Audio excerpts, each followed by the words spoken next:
If you've ever had a goal in your life, maybe in your fitness, wellness, or nutrition, no doubt you have heard of that SMART acronym. SMART stands for specific, measurable, achievable, relevant, and time bound. My guest today, Caroline Miller, is going to tell us why that might not be the best way to go about setting your next goal. I listened to another podcast and I didn't even know Caroline Miller, didn't know her, had never thought of having her on as a guest. And I loved the podcast. As I was listening to her, she was saying things I'd never even heard of before as it comes to goal setting and different theories about goal setting, different research. So I was so excited when she said yes to join us on the podcast today. Caroline is one of the world's leading experts on the science behind successful goal setting and the use of good grit to achieve those hard things. For more than 30 years, she's been a pioneer in the self-help and positive psychology world.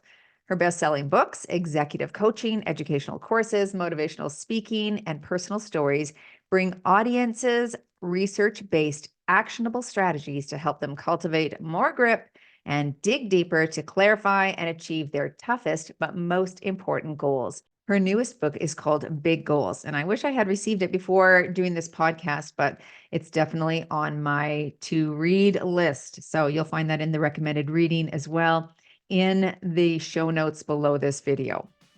All right, let's jump into it. Let's set some big goals with Caroline Miller.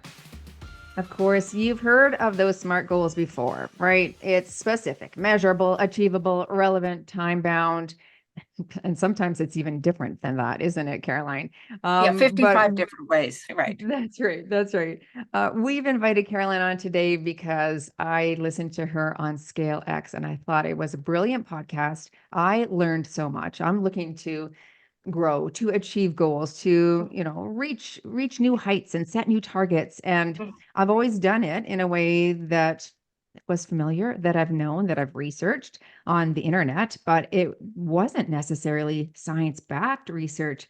Right. And so when I heard you talk about that on Scale X podcast, I thought, my goodness, let's have her on. So welcome to the podcast. Oh gosh, thank you so much. I'm very honored.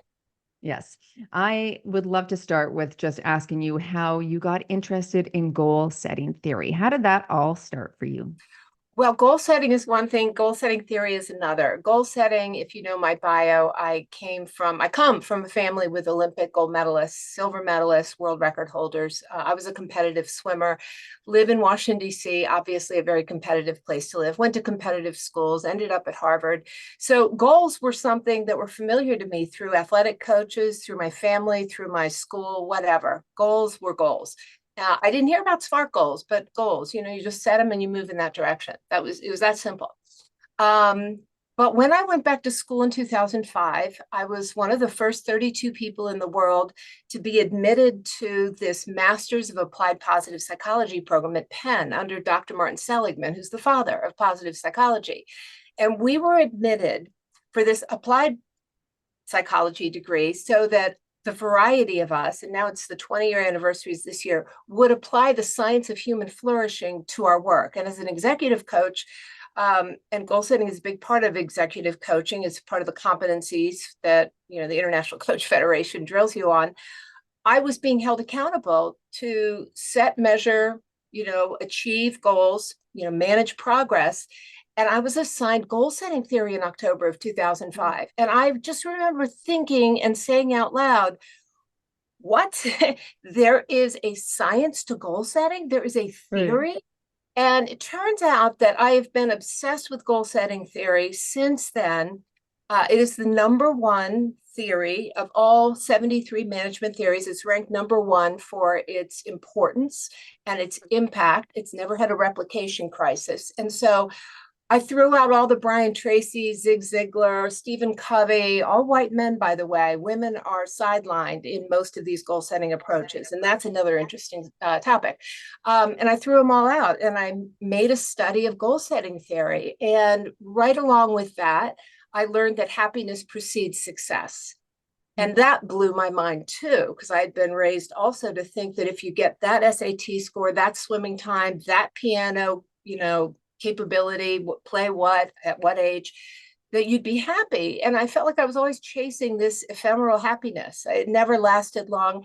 So to get there in my early 40s and learn goal setting theory, followed by happiness precedes success, which was a new finding at the time, but it's clearly a slam dunk finding. It's a meta analysis.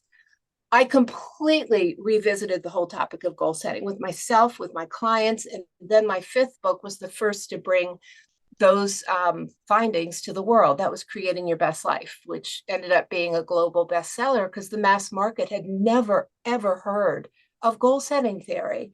And then my most recent book, Big Goals, is really just goal setting theory because everyone who has a dream really ought to know the science of goal setting. Because if you don't know it, you're really liable to undermine yourself in the craziest and most interesting ways. I'd like to know a little bit more about the fact that happiness precedes success. So, what Mhm. did the meta analysis say? The meta-analysis of happiness precedes success was three people: Sonia Lubomirsky, who's still alive and well-known, Ed Diener, who just passed, and Laura King, who's at the University of Missouri. And what they did was they studied every bit of research ever done on success in life. And it could be success in relationships, success professionally, success in religions, but basically just being able to triumph and get something done that's important to you. This meta-analysis found, when they looked at causal, correlational, long-term self-report studies, every kind of study that existed, that the success in those domains was always preceded by being in what's called a flourishing state first. And flourishing has many definitions. It's not just happiness. It could be contentment. It could be awe. It could be pride. It could be love. But there are a number of ways that we refer to flourishing. But in general, that state, which we're in charge of, it's not something that just happens like the tooth fairy. It just, we are responsible to generate our own well-being because only half of it is hardwired. That condition, that situation that you generate yourself is responsible for and a precursor to all success in life. So you must, to talk about goals, you have to talk about happiness. It's just unprofessional not to have the two in the same conversation. So, when you've seen people achieve big goals, have you looked at their life in that current moment and said, yeah, that all makes sense? And for yourself too, has that been the case? Always, always. Yeah. And so if you even just look at something like the British Open, the golf open that was last weekend, when you see the performers breaking out of slumps, there's always this story about how they just got back to basics. Why did they begin to play golf? As a child, what did it mean to them when they stopped all the head trash and instead got back to the pure joy of something? You see it happening in sport after sport after sport. So yes, I've worked with hundreds, if not over 1,000 clients as mostly a coach to CEOs and senior leaders right now. And it's the first thing they learn is this. So I always know what's going on in their lives, and they take it very seriously. Athletes, especially, because they have this small window of time when you're elite to really perform at your highest level. But for me, and for everyone I work with and everyone I know, this really does, it really is important if you start to track yourself and see, why does pessimism slash depression slash low moods, why does that undermine goal pursuit or success? And then you flip it and you go, well, what is the positivity? So I could tell you about the research on that, but you tell me where you want to go with that. Yeah, for sure. I'd love to hear more. It is very interesting because I look back at my own life and progress forward, and it definitely correlates, right? When I'm in a time or a spiral downward, Mhm, the goals that I may have had for myself, and I've been setting those for years now, right? All along, mhm, but they took way longer, or they definitely didn't come to fruition when I was in that state.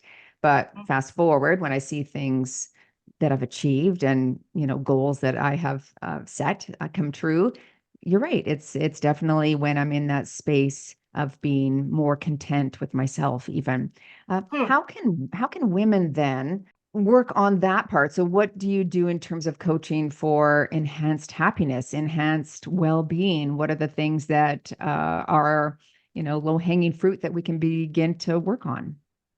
So there's several things to do. And one of the reasons I've written these books, especially Big Goals in Creating Your Best Life, is there have been findings that women are dying earlier at midlife than ever before. And it's from diseases of despair.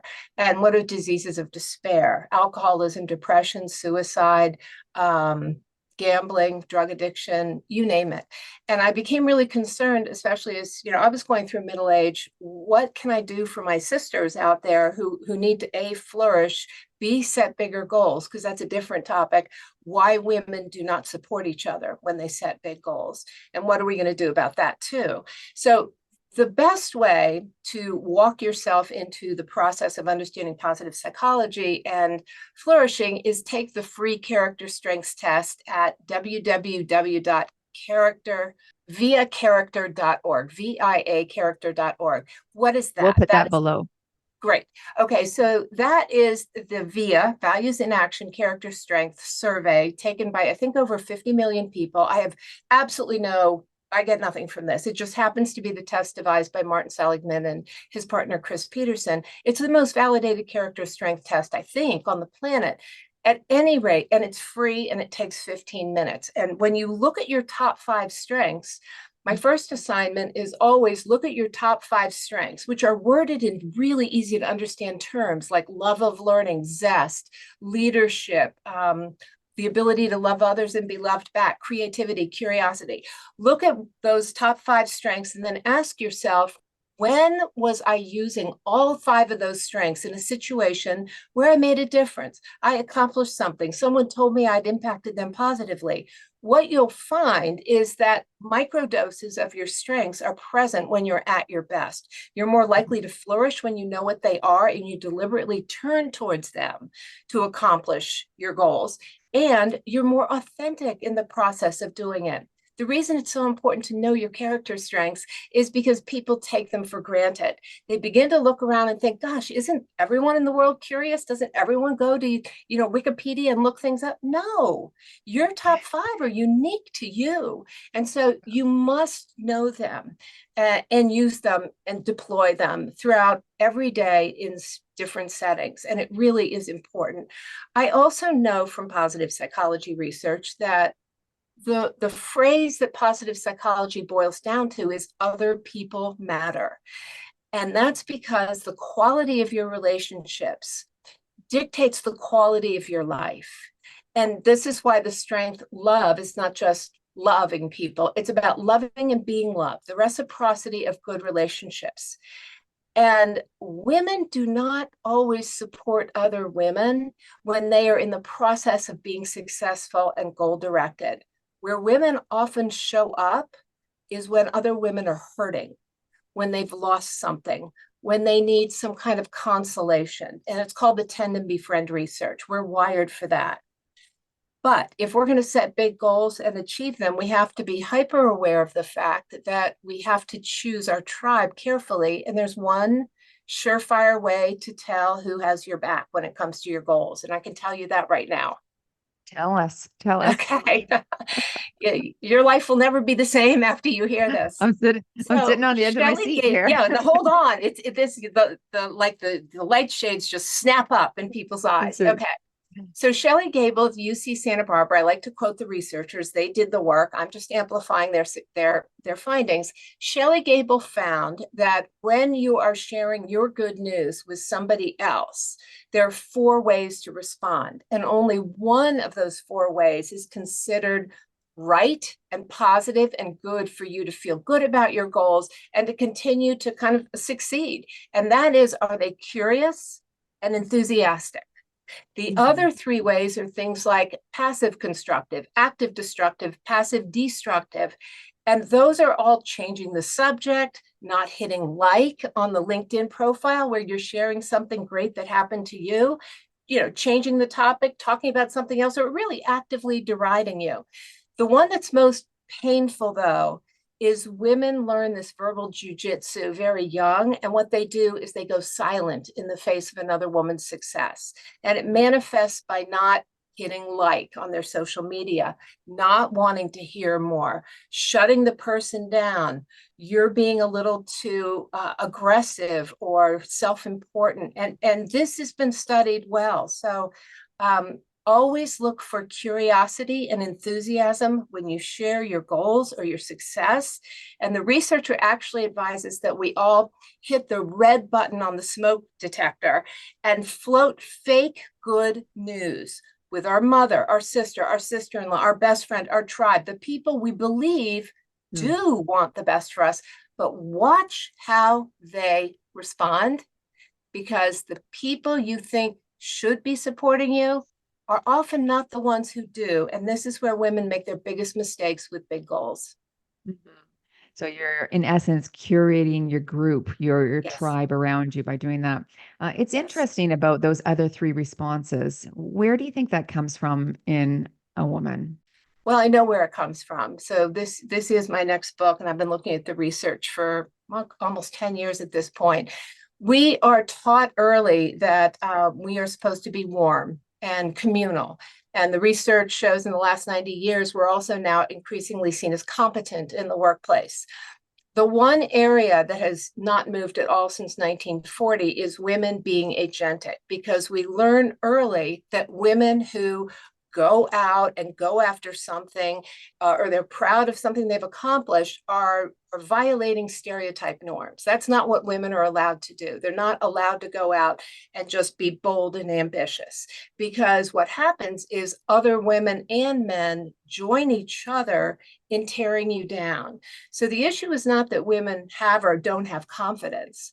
What women don't have is the knowledge of who will have their back if they go after it. And little girls learn this young. And I'll just tell you one more thing about this. It's going to blow your mind. There's something called the Disney rule. And I don't know if you've heard of the Disney rule. The Disney rule governs how you create and draw princesses in the Disney kingdom, whether it's in a movie or a book or an illustration of some kind. And the Disney rule says that if you're drawing two princesses in an illustration, a Snow White and a Mulan or whatever, they cannot look in the same direction in the same picture, because if they're looking in the same direction, it means they're in the same room. And that cannot happen. You can only have one princess in a room at a time.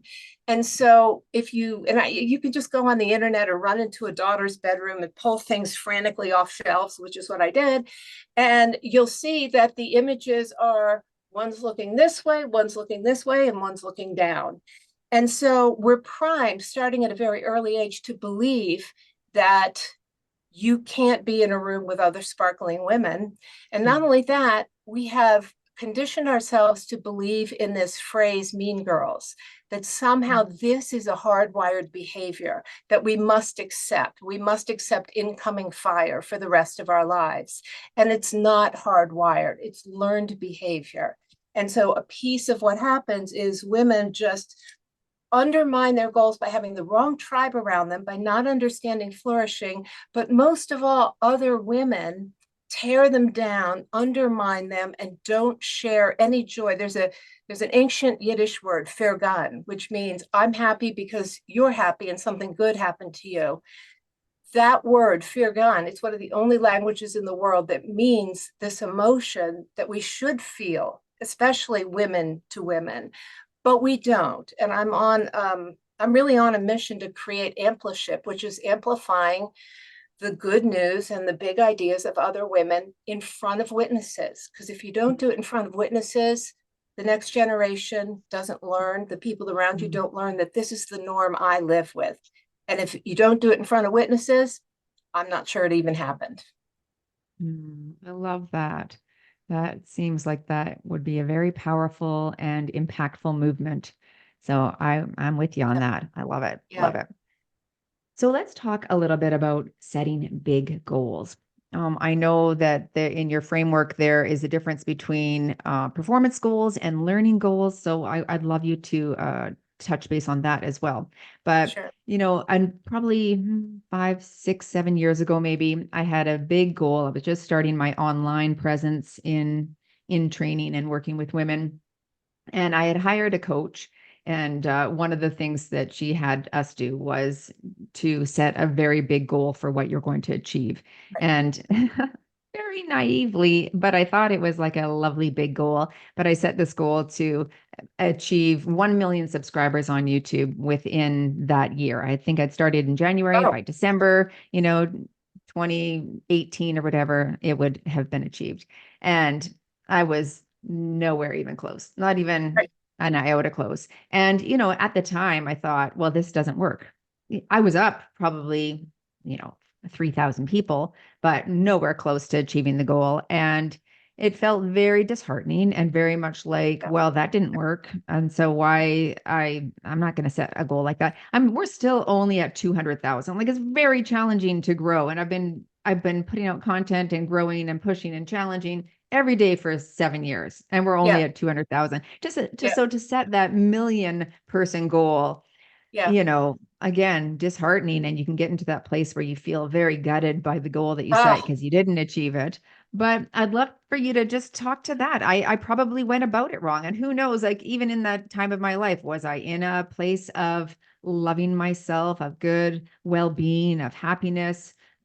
We were going through some things, so maybe it wasn't fully there, but I'd love for you to just mhm. unpack that.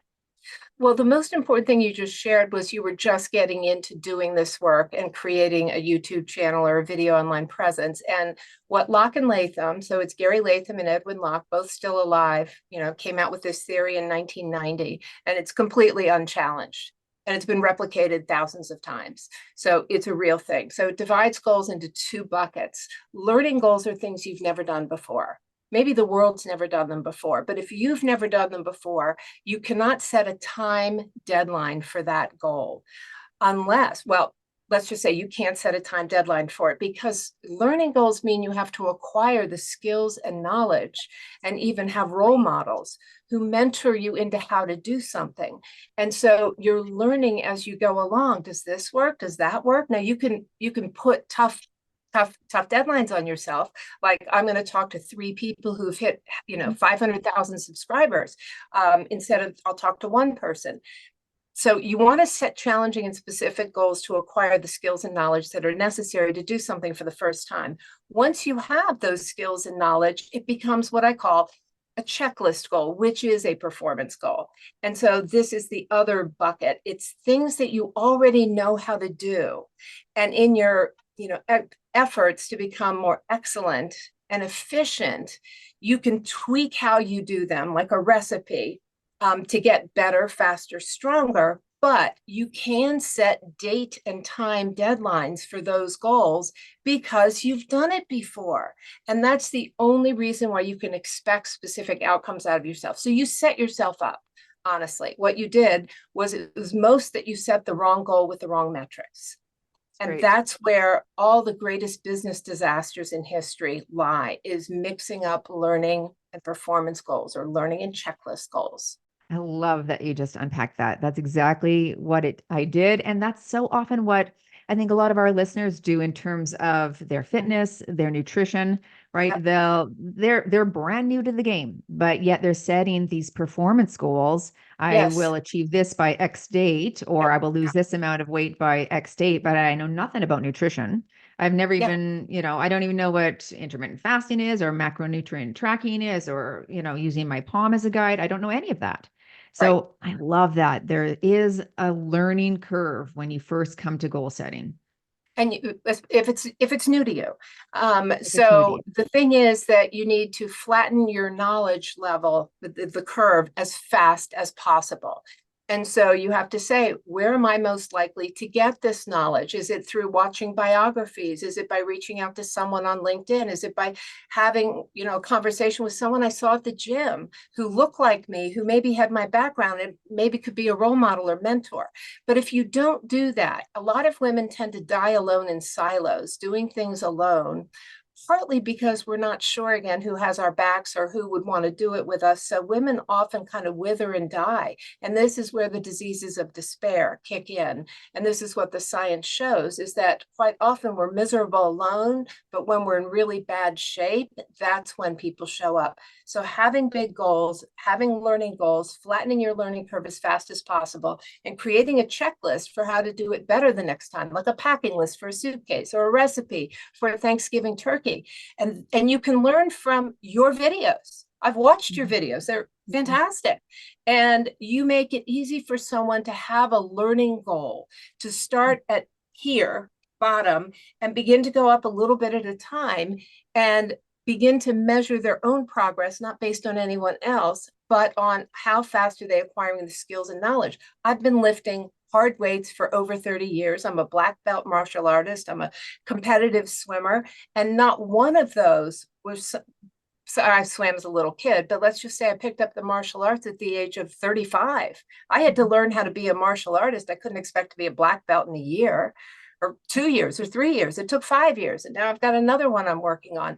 And in many ways, the martial arts is ideal because the belts have stripes on them.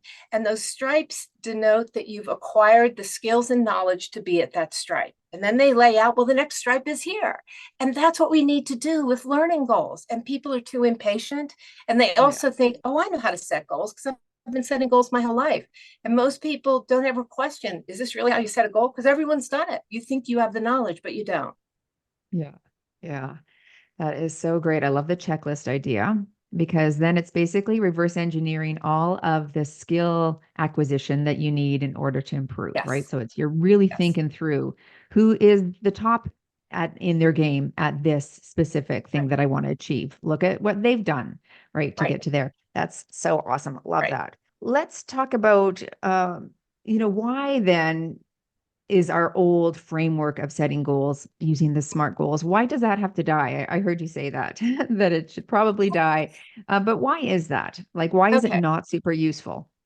Okay. So goal setting theory says that whether you have a checklist goal or a learning goal, you will always get the best outcome if the goals are what's called challenging and specific. So let's just park that right there on the side for a moment and then go to SMART. So there are 55 different permutations of SMART, which is why it's called jargon mishmash syndrome. It means a lot of different things to a lot of people. But one of the most common definitions has R for realistic. And the best goals are not realistic. They're often unrealistic. And we haven't accomplished them before. But so unrealistic is more closer to challenging and specific goals. And if you set realistic goals, the research shows that you're really unlikely to achieve your best possible outcome. And you are even attainable for the A. And those are called low goals in the science. So there's challenging and specific goals, low goals, and no goals. Those are the three conditions that people have. And you have to know how to set those goals, whether it's learning or a checklist, and always go for challenging and specific. So most of the definitions of SMART goals undermine the idea of doing hard things that are past your fingertips. But the world rewards those goals. That's what society looks up to. That's why there are no performance ribbons at the Olympics.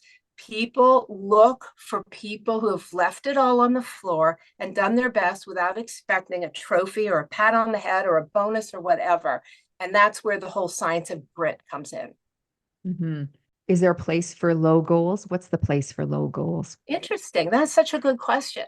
Yes, I think the research on stress and having a huge setback in life finds that the most important thing you have to do is get back on the horse that threw you and get back in the game. And if it takes a low goal to just get the motor going again, go with a low goal. Don't necessarily start there, but get yourself back in the game, overcome your fear of flying. Find another mentor to help you when this other one abandoned you or undermined you or made it harder to achieve your goal. But you're right. And no one really asked me that question, but there is a place for low goals, but not forever. Yeah, exactly. So you're just getting back in the saddle, you're getting back on the horse and Yeah. starting slow, working your way up. But exactly, like I find that what if you think back to the things that make you feel alive? I had a therapist ask me that last a few years ago. When was the last time you felt alive? And it Yeah. was getting up in front of a large group and speaking, public speaking, and it scared the crap out of me. I was nervous about it, anxious, but preparing for it and setting myself all the way up to do it, it felt so invigorating and it made me feel alive. And so those are the things that we want in our lives. We want to feel alive. And so having those big goals can help with that, like that. And overcoming fear in the process of challenging and specific goals often leaves you with a different sense of who you are, and it builds up grit. Because if you only set goals within your grasp, you never really find out what you're made of, you don't really find out who your friends are, and you don't have an opportunity to develop this passion and persistence in pursuit of long-term goals. The research shows that when you accomplish goals like what you just mentioned, you go on to set harder goals. So it changes the trajectory of your life. Mm. Yeah, so you've said grit a number of times here. Let's talk about what that is. I know many of us have read Angela Duckworth's book on grit, and I see that she's even prized you in your work, which is amazing. So let's talk about what grit is and why it's so important that we develop that as women. Right. Okay. That's a two-part question. If I forget to come back to the women part, let me Okay. bring me back. So when I was writing Creating Your Best Life, which emerged from being in school from 2005 to 2006, this Master's of Applied Positive Psychology, I was reading nothing but research, and my books are all evidence-based. And one of the things that I kept running into is the happiest people wake up every day to hard goals, not easy goals. And Angela's research was happening concurrently with my year at Penn, and she was running in and out of the classrooms. And I remember, like, who's that person? And they said, oh, that's Angela Duckworth. She's doing this grit thing. And so I think I was the first person to write a chapter about her fledgling research. And that was in Creating Your Best Life, about the spelling bee and how, you can a high grit score in, let's say, an 11-year-old predicts whether or not they'll final at the National Spelling Bee. And then she had the West Point research. And so as this research was coming out, what fascinated me most was not that it's important, because clearly it's important, but how do you cultivate it?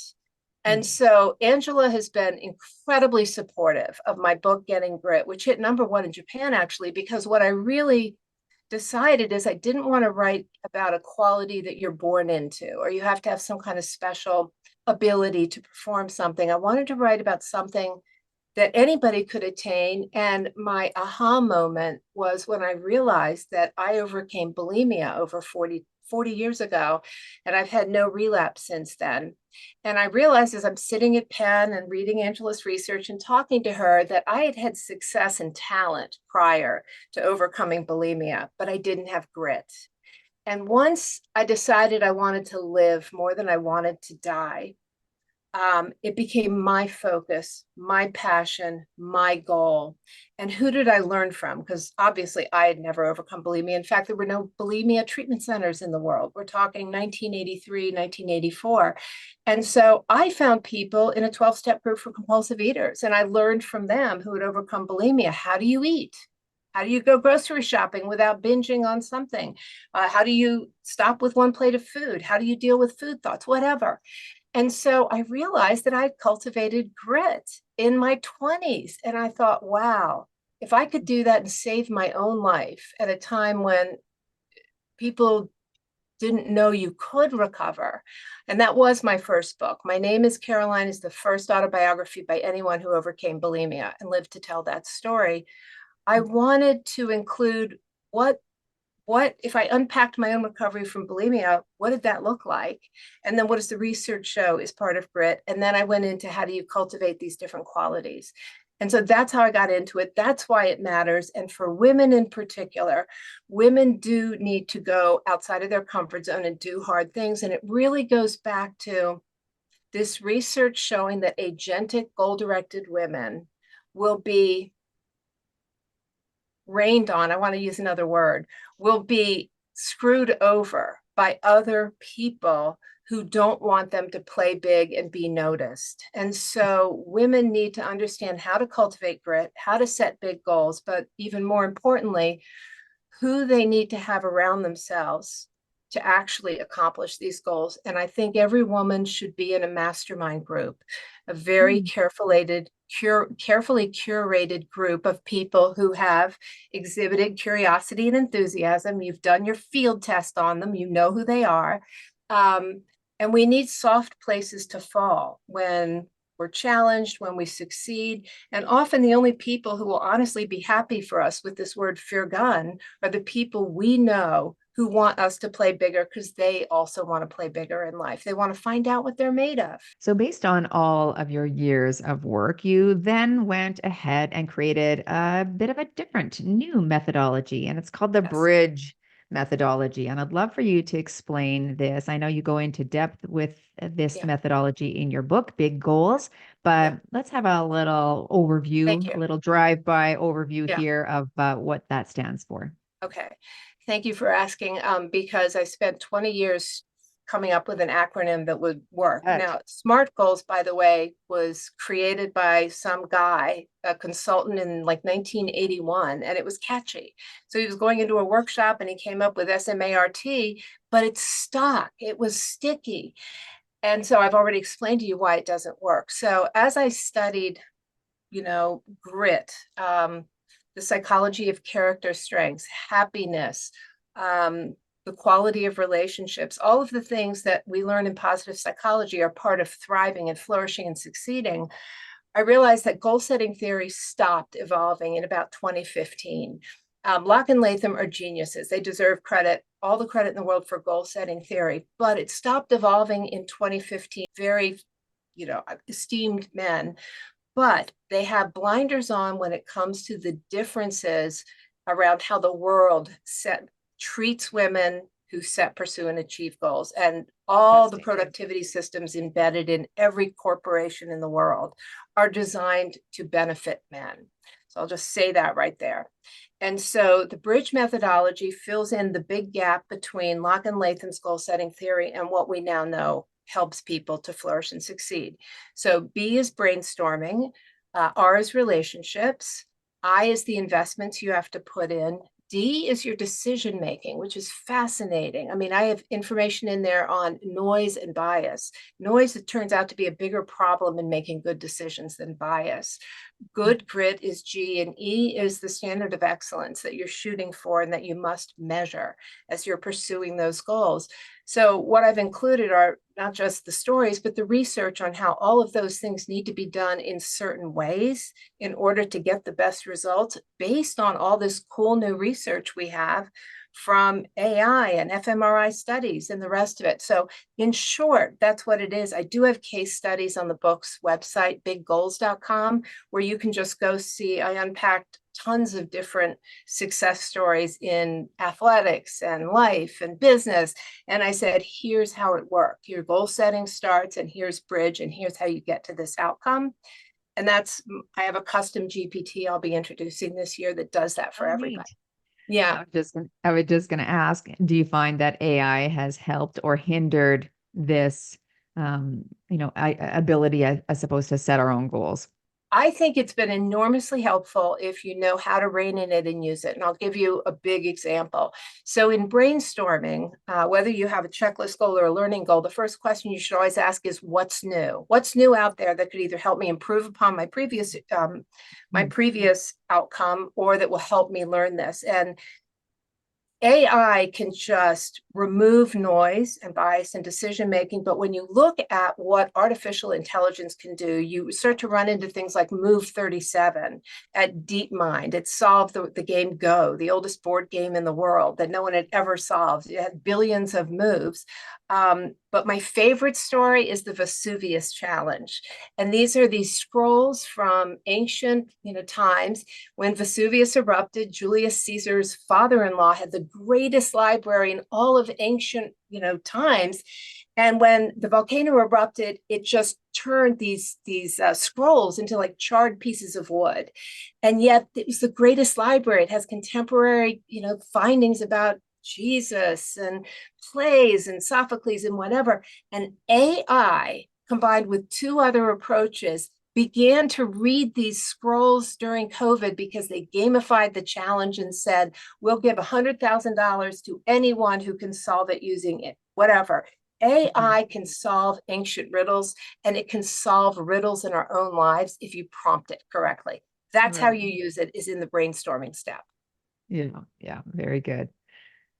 Well, this was just so informative. I love everything that you teach. I've ordered the book. I wish I had said to the audience ahead of time. I wish I had received it before, but this was a quick booking here with you, which I'm so grateful that you said yes. And I'm definitely going through that book, writing some big goals. I hope you will grab that book as well. And also follow Carolyn. Where can people follow you and work with you? LinkedIn is one of my biggest places. I just did a whole keynote tour across Canada, speaking to the Art of Women Leadership tour. So people often find me through LinkedIn, Instagram, Caroline Adams Miller, and I'm on other platforms. I have a social media team, but those are the two we check the most often, where we reach people. And I just want to say, one of the most important things I just want people to really take from this is know your friends' big goals. If you don't know someone's big hidden dreams or goals, I would venture a bet you don't really know them. And we want to sculpt the people around us who have our back and who we have their back. We want to sculpt them with our praise and feedback about how they're pursuing their goals. It's called the Michelangelo effect. We all have the power to be Michelangelo in other people's lives, but we have to be interested. We have to show curiosity, and we have to, literally support them and help them celebrate. So be that person for your friend. Sounds like that is a really important component. You've mentioned it a few times. I hear your passion in your voice when you talk about it. And I guess I just didn't think it was as important as it is, but as you explain it and paint the picture here for me, and I'm in a place where that can happen, right? I can post lots of things and we've got lots of followers, and sometimes I feel like I do have a good circle around me because, as you said, they're the ones hitting like, they're the ones saying congratulations, they're Right. the ones, giving me the phone call. So that's great. But I've seen it lots, and I've seen lots of posts where women say, oh, I just did this, and now it's like all my followers cheer me on, but none of my family or friends. So, and now that you've said that, it just, it makes sense. And we Yeah. make the mistake of keeping them in our closest circles. And the research shows that 84% of women say they have frenemies in their lives. And the number one reason why women keep these passive destructive, active destructive, whatever people in their lives close and have, the ability to hear our dreams is because we want people to think we're nice. And we're doing that to our detriment. And in many ways, you're going to play smaller in life if that's your number one concern, being seen as nice and being surrounded by a sisterhood at any cost. Don't be that person, because women's rights are disappearing all over the world. And the one area where we can truly have agency is over our lives and our bodies. And I really think you're doing a great service for women to not just tell them how to become fitter, but you're showing them. And I think that that's one of the most critical things we can tell women at any age, but especially this diseases of despair cohort, which is between 40 and 65, that we really need to reach and inspire and help them discover a fresh purpose for who they are and what they're striving for. A lot of sociology and behavioral psychology going on in there.